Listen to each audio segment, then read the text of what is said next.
Coming up on Focal Point, the snow is here in mid-Michigan. You know, got to do what you got to do to keep going. You're looking at the state Christmas tree for Lansing Silver Bells in the city.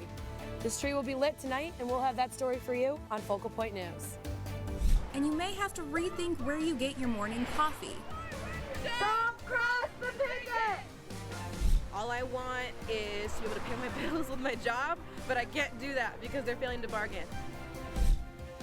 We have all this and more coming up on Focal Point.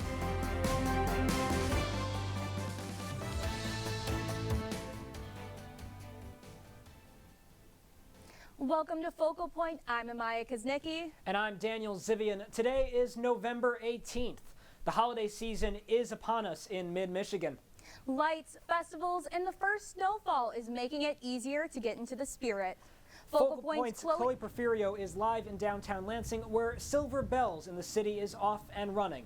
Through the years, this has been a big event that has seen cold rain, snow, but rarely comfortable temperatures for all the folks taking part. Chloe, how are the people feeling out there? Danny, Amaya, I've been all over Lansing today, and the town is painted white with snow. You name it, people were shoveling, they were salting, anything you can guess, they were doing it. And after speaking with a few people, I've come to one conclusion: you either love winter or you hate it. Temperatures are dropping, snow is falling, and winter is in full swing. It's not fall anymore. Some people woke up to a beautiful snowy day. Others to their alarm clock. Yeah, it started about 4. Valdi Troms gets paid to salt and clear the snow. Commercial. We're a little behind because my truck broke this morning. But despite some obstacles, Valdi finds a way to get the job done. Try to keep the customers happy. Because if Michiganders know one thing, it's how to face unpredictable weather. Mother Nature is at its finest. Go to work, shovel, come home, shovel again. And some people like the snow, but others not so much. You know, I've always been a warm weather girl, I feel like. But the cold weather isn't going anywhere anytime soon, so... You gotta do what you gotta do to keep going. Okay, bye! Semester, but it most definitely will not be the last. I'll tell you more about that later when I'm back here for weather. Currently, I'm downtown in Lansing right now. I don't know if you can see behind me, but the tree just turned on a few minutes ago, and we have a drone show going on in the back. I'm hoping that you're catching that from behind me. But I'm currently down here with my partner in crime for the night, Caitlin Holtover. She's been covering the Silver Bells all week. Caitlin, tell me a little bit about the event that's going on. Yeah, Chloe, this is an amazing festival. As you can see, the official Michigan State tree is behind us. Lots of preparation went into tonight's show. We're gonna have fireworks later on. Let's look into the background of this. It's like a storybook. It's gonna be like a Hallmark movie. Mindy Billadu works for the city of Lansing. She says it takes 8 months to get ready for today. And we are ready to go. An entire holiday village is being built downtown. Yeah, I definitely think this is a good thing, you know. It's good to give back to communities. And the highlight of the 38th annual Silver Bells in the City celebration It's like super glue. Is the parade and tree lighting. And there's going to be a first in this parade. A float like no other. Oh, it's not going to be one of these. It's going to be much shinier. Oh, I'm experimenting. Looking great. For the first time ever, a float in the parade will raise awareness for autism. And Xavier DeGroat will be leading the way. We decided to use rainbowy looking, colorful lights so that way people can decide to think that all those colors represent different dimensions of autism on a spectrum. Xavier is building his own float. He founded the Xavier DeGroat Autism Foundation. I basically just hope that the light shines towards the foundation much more than it has, so we keep growing like a tree and expand exponentially. Xavier gets things done. He called Shaheen Chevrolet and asked for help. Right here. Yeah, Xavier will just call and say, hey, let's partner on a project, and we do. And the city is ready. Silver Bells really does look like a storybook this year. It's been a busy day in Lansing, but the party is not over yet. Tonight's gonna end with a bang with that fireworks show in a little bit here. Back to you guys in the studio.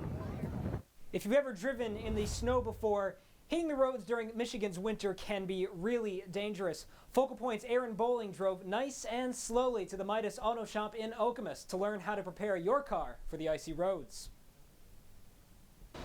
Even after the roads have been plowed and salted, it's still pretty slick out there. So I am here with Charlie Ward, who is the master mechanic at Midas. Charlie, what tips do you have for students to check and make sure that their tires are ready for winter? Well, one, bring them into the shop. That way we can do a tread depth on them. Or number two, you do have a wear bar that's in the tire itself. You can visibly see that. If it's down to the wear bar, it's time for replacement. Yeah, definitely. And, I understand that tires lose their air a little bit faster in the winter. Is this true? Yes, well, because it gets hot and it gets cold, it gets hot and cold. And what happens is the tire pressure gets higher or lower, higher and lower, just like the outside temperature, So what I recommend is every time you get gas, you also check the tire pressure. Absolutely. Very, very helpful tips. And, we've got an awful lot of out-of-state students at MSU. Some of them have never seen the snow, let alone driven in the snow. So what tips do you have for winterizing your vehicle or just driving in the winter in general? Well, one, slow down. Make sure that you're getting to your destination the way that you're supposed to. Two, tire pressure. Make sure you got no snow or anything regarding the that's hindering the headlights, back window, the top of the car. And number three, make sure the antifreeze is good in the vehicle. Awesome. Thank you so much, Charlie. We really appreciate it. Guys, make sure you are following all of Charlie's tips to stay safe on the roads this winter. I'm in Okemos. I'm Aaron Bowling. Back to you guys in the studio. Thanks, Aaron. Amaya, I've already seen a few fender benders on campus now that the snow is coming down.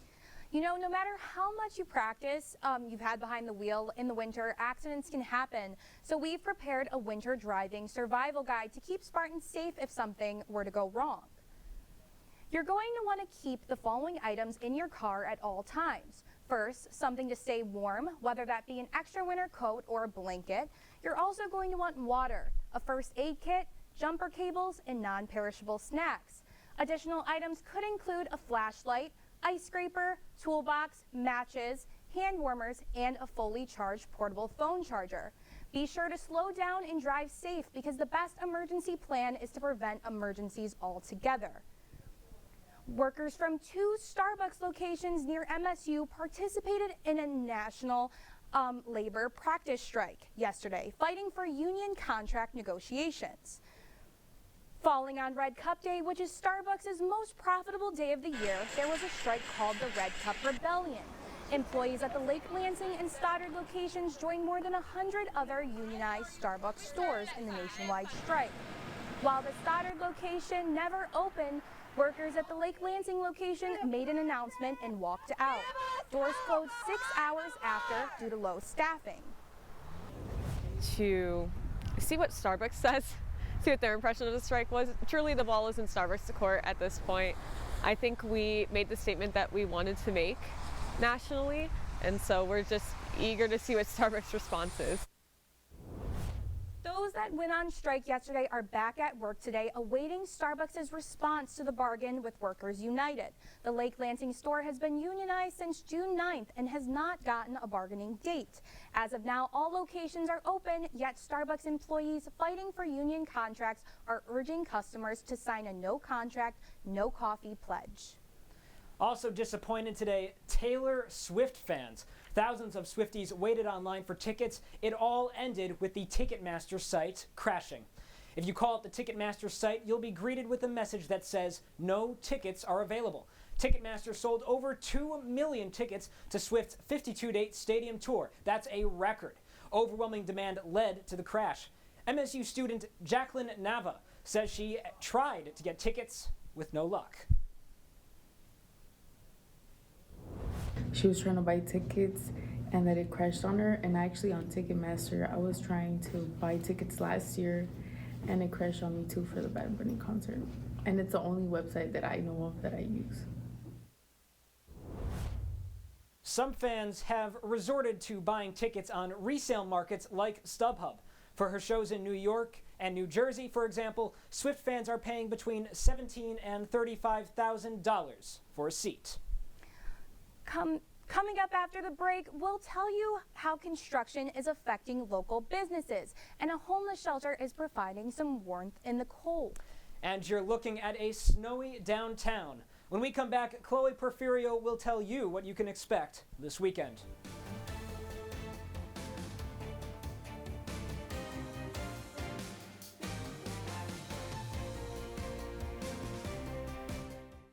Welcome back to Focal Point. It's Friday night, and now that we've had our first official snowfall of the year, why are road construction projects still going on? Focal Point's Anna Mizarowski has the updates. The construction, the road is closed. It's like shut down. Construction can be messy. Just ask bakery owner Khalid Eshkana. And before it's Corona, yeah. Construction completely shut down Waverly Road, the way to Khalid's bakery. His business almost shut down too. Maybe I lose 75% my customer. Khalid is not alone. It definitely has impacted just all around sales numbers, customer numbers, all of that. Meg Bayshore, manager of Sold and Pet Supplies on Grand River, says the customers say it all. Most of the time, it's just, man, that construction is awful. I bet you hate it. And the roads won't be ready for traffic anytime soon. I have read things online, so originally I'd heard like 14 months, so sometime next year. But obviously it's construction, so I'm not holding my breath, but I'm just kind of along for the ride at this point. It seems like there's construction on almost every road these days, and businesses surrounding that construction are being affected. The city of Lansing says that there's not much that they can do besides warn them of the construction because there are still roads that need to be fixed. This season's been a little challenging just because of delays in getting started and the material shortages, so we're done a lot later than normal. The city's Andy Kilpatrick says this year has been unusual. The Waverly project, for example, we had to stop that because the prices came back at 60% over our estimate. We had to repackage the project. For about the same amount of money, we got half as much road. Inflation, material shortages, and labor shortages are all reasons projects haven't been finished. I think it's going to be a couple years before we know where things are going to end up. But businesses still have the same message. And I just want to remind really the community that we're still here and that we are open. I need to call the people, you come try my food. In Lansing, Anna Mizarowski, Focal Point News. Many road projects will be wrapping up as the weather gets colder, but some projects won't be completed until next year. For those who love the heat, I've got bad news. It's an unpleasant surprise, but winter is here. It sure is, Daniel. It seems like all people can talk about is the snow. Let's go back to Chloe Porfirio live in downtown Lansing to see what we can expect for weather this weekend. Thanks, Amaya and Danny. Right now the fireworks show is going on behind me, but everyone is bundled up. Winter is definitely here. We're sitting at a crisp 27 degrees right now. Not everyone is feeling the cold though. Starting out in the west, Los Angeles is sitting at a beautiful 71 degrees. Phoenix is also around the same temp at 69 degrees. Moving towards the Midwest, temperatures begin to drop with Kansas City and Chicago at 28 degrees. Let's take a look closer to home. If you're in the Great Lakes region, you better grab your winter jacket. Green Bay is sitting at a cold 28 degrees, and Indianapolis is at 31. Let's look at those current conditions now over here. Currently in East Lansing, we're sitting at a brutal 27 degrees. I know that I'm feeling it downtown right now. Grand Rapids is feeling the pain, also at 27 with a hint of snow. And I hate to break it to you, but the weekend is not looking any better. So for those tailgates, you better grab your winter jacket as well. We'll be staying cold tomorrow and Sunday with some snow. Things get a little bit warmer midweek with temps hitting 40. Hopefully you're staying warm with your family inside on Thanksgiving when temps drop down to 36. And that's a look at the weather this week. I'm about to trade my pumpkin spice for a peppermint latte. In the meantime, here's Focal Point Sarah Maryland with a quick weather check from Grand Rapids. Sarah. Winter is certainly here, and this is what Grand Rapids looks like. Behind me, you'll see that the streets still haven't been plowed, and it's rather icy conditions. Now, forecasters predict that we're going to be getting about another 12 inches of snow by Sunday. So grab your winter coats and those shovels. You're going to be needing them. I'm Sarah Maryland, reporting from downtown Grand Rapids, Focal Point News. Thanks, Sarah. Due to inflation, it's looking like Thanksgiving is going to cost around 20% more this year. For families already struggling to make ends meet, volunteers and donations are the saving grace of the holiday season. Haven House in East Lansing is an emergency homeless shelter. They dedicate their time to help less fortunate members of the community feel a sense of belonging. The pantry and fridge is always stocked thanks to donations from locals and the Greater Lansing Food Bank. During the holiday season, the shelter sees a higher influx of families and relies on support from the community to provide a hot meal. We still are not missing out on those things that other people are in their own homes. This is their home when they're here, and so we want them to feel comfortable. We focus on not just the holidays, we focus on their birthdays too. We just want to make sure that they're not missing any of those typical things that someone else would who's not homeless. If you want to spread some holiday cheer this season, you can donate to Haven House or volunteer by going to their website, havenhousel.org. You're going to want to do your Thanksgiving grocery shopping early this year. Supply chain shortages are making last-minute additions to the menu harder to pull off.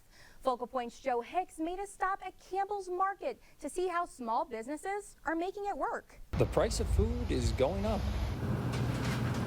Kent Campbell owns Campbell's Market here in East Lansing. You know, we've been open for going into our 4th year now. It's been a challenging 4 years to keep a small business open. You know, getting through 2 years of COVID was a huge challenge. And now inflation and rising food costs create new problems. Prices are going up and, you know, people still need that same product.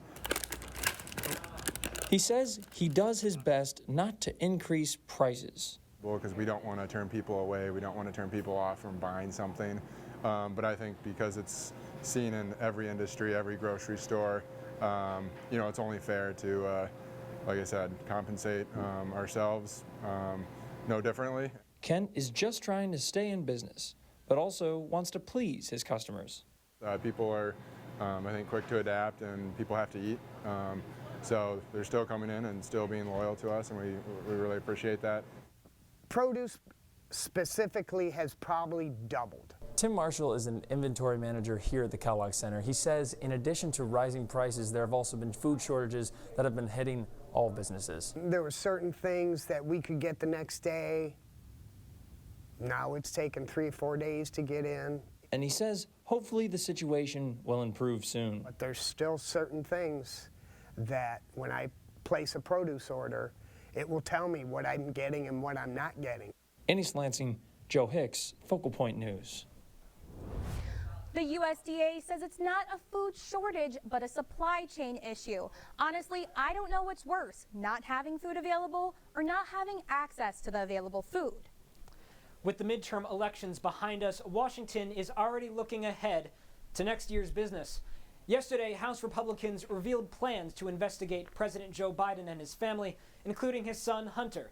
The incoming Oversight Committee charges them with threats to national security and dealings with the Chinese Communist Party.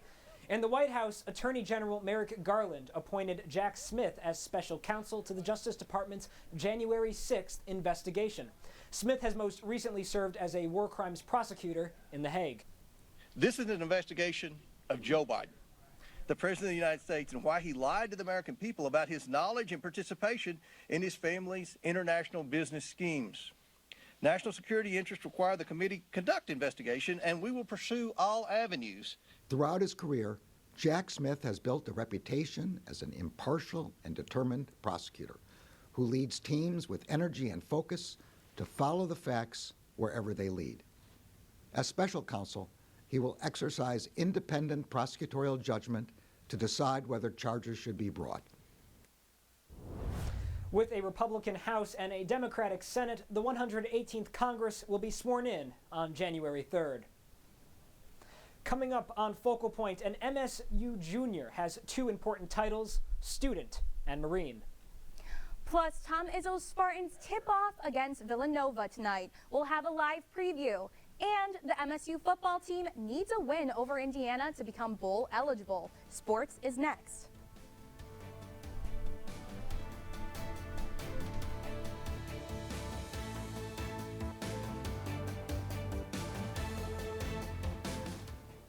Welcome back to Focal Point. I'm Alex Hill with tonight's sports. We start things off with the men's basketball team tipping off against Villanova in just a few minutes. Let's head on over to the Breslin Center where Focal Point's Luca Maloney is live. Luca, before we talk Villanova, how did the Spartans react to the win against Kentucky? Yes, Alex, Spartan fans everywhere rejoiced the Tuesday night victory over the number 4 team in the country. Seniors Malik Hall and Joey Hauser led Michigan State to a thrilling double overtime victory at the Champions Classic. To start the game, small forward Malik Hall drives along the baseline to finish a crafty layup on the reverse. The defending National Player of the Year, Oscar Shibwe, returned to the Kentucky lineup after returning from injury. He finished with 22 points and 18 rebounds. With the Spartans down by 2 with 4 seconds left in regulation, Malik Hall slams it in off the inbounds play to send it into overtime. Hall would end the night with 20 points. With Michigan State down by 2 again in overtime, this quick-fire play drawn up by Tom Izzo forced the second overtime period. Hall was on spot again in the clutch time. To seal the win with 2 seconds left, Tyson Walker recorded his 1,000th career point, gets the alley-oop, assist to Madi Sissoko, who throws it down viciously. Spartans win 86-77. I liked them before we played the game. I liked them after the loss. I liked them in the summer. I just like them to get a little better at not turning the frickin' ball over. That's what I'd like them to do. And if we could do that, then maybe we could take another step. But it sure doesn't get any easier now what's coming up. In the locker room after the win against the Wildcats, there was one thing written on the whiteboard: trench. Senior Malik Hall said, "It's about the competition. Every day, it's war on the court." Reporting live from the Breslin Center, I'm Luca Maloney. Alex, back to you. Thanks so much, Luca. The football team earned its 5th win of the season against Rutgers last weekend. With a win against this week's opponent, Indiana, the Spartans could be bowl eligible. Michigan State came off a 23-15 win over Illinois, getting off to a hot start against Rutgers with this 26-yard touchdown pass to Daniel Barker. Rutgers would tie the game 7-7 in the second quarter with Aaron Young's catch from Gavin Wimsatt. This 35-yard pass to Jaden Reed would set up a 2-yard rushing touchdown for Jalen Berger. This was his only touchdown of the day. The Naperville connection between Peyton Thorne and Reed made 21-7 to start the second half. Michigan State recorded 2 field goals before blocking this Rutgers kick attempt to steal the win 27-21. The Spartans improved to 5-5 overall, while the Scarlet Knights fall to 4-6. Yeah, well, we talked this morning about not really talking about, becoming bowl eligible. Just focus on playing our best game of the season, our best 60 of complimentary football, and focusing on what it takes to be able to, get what we want on Saturday, and that's a process. So. The Spartans take on Indiana tomorrow to wrap up the home schedule. Temperatures will clock in at a chilly 24 degrees for Saturday's noon kickoff. On over to the ice, Michigan State hockey is currently playing in the first of a 2-game series against Penn State. Adam Nightingale spoke earlier this week on entering the top 25 ranks for the first time this season. Yeah, I mean, it's so early. I mean, it's nice to be ranked, but really doesn't mean anything. Our focus, and I want our team's focus always to be just get better today, And so we got to earn a lot of respect back in college hockey, and I think our guys have started to do that. We still have a ways to go, but we don't look too much into the polls. The Spartans are currently leading 2-1, and the Spartans take the ice against Penn State again at University Park tomorrow at 7:30. On over to the turf, the Michigan soccer team lost in the second round of the NCAA tournament. Focal Point's Matt Bluestein tells us what went wrong in South Bend. That's right, Alex. I'm standing outside of Alumni Stadium in South Bend, Indiana, where Michigan State women's soccer just finished their second round NCAA tournament game against the TCU Horned Frogs. It was a 1-0 loss for Michigan State. TCU got off to an early start with a goal in the first few minutes, and they did not look back. Michigan State tried to claw back in, but to no avail. They fell 1-0. And that ends their 2022 season. Still a very historic season and a lot to be proud of. And again, they'll drive back to Michigan State tonight with their heads down, but still a very good season to be proud of and a lot of good things coming for this team soon. Back to you guys in the studio. Thanks so much, Matt. And that's all I have for this week's sports. Amaya, back to you in the studio. Thanks, Alex. As students, we all have to juggle our classes. Maybe some of us have jobs on the side. For one MSU student, he tells us how he is working out his busy schedule. Elena Cousineau has the story. Oh, I love it. I love the snow. With the first snow of the season, During like the winter time and everything, that's when we're the busiest. Dylan Michael is excited to go to work. I think it's a family. He works here at Eagle Fit, a 24-hour gym in Okemos. When I email people back, I say, from the Eagle Fit family. The gym is owned by 2 veterans, something Michael says is close to his heart. I always want to serve. I'm, sort of passionate about that, as cliche as it sounds. Michael is a Marine and is the first in his family to serve. My mom and my brother, they weren't too thrilled about it because I joined the Marine Corps Infantry, which is known to be like pretty hard chargers. While Dylan is training in the Marines, he's also training in the classroom. I am a junior at Michigan State University, and I major in psychology and I minor in leadership organization. It takes discipline to balance work, school, and the military. In my opinion, motivation won't come without discipline, so it's good to be disciplined before, and then motivation will just come. Everyone's got good days and bad days. He says it's sometimes challenging. I tore my ACL senior year. You tore your ACL? Oh yeah, I almost didn't get in the military because of it. But after 6 months of recovery, Michael was back on his feet and running. And I was kind of devastated by it because I couldn't play football my senior year, which was pretty tough. But overall, it got me where I am right now, and I'm in a good spot, so it's all good. Michael says his next steps are graduating and following his passion in the Marines. Being good at one makes you better at the other. In Okemos, Elena Cousineau, Focal Point News. Maiko says gym memberships are discounted for students and veterans, and that they're open 24 hours a day. That's all for this week's edition of Focal Point. I'm Amaya Kuznicki. And I'm Daniel Zivian. We take you back downtown for a look at tonight's fireworks. Have a great weekend.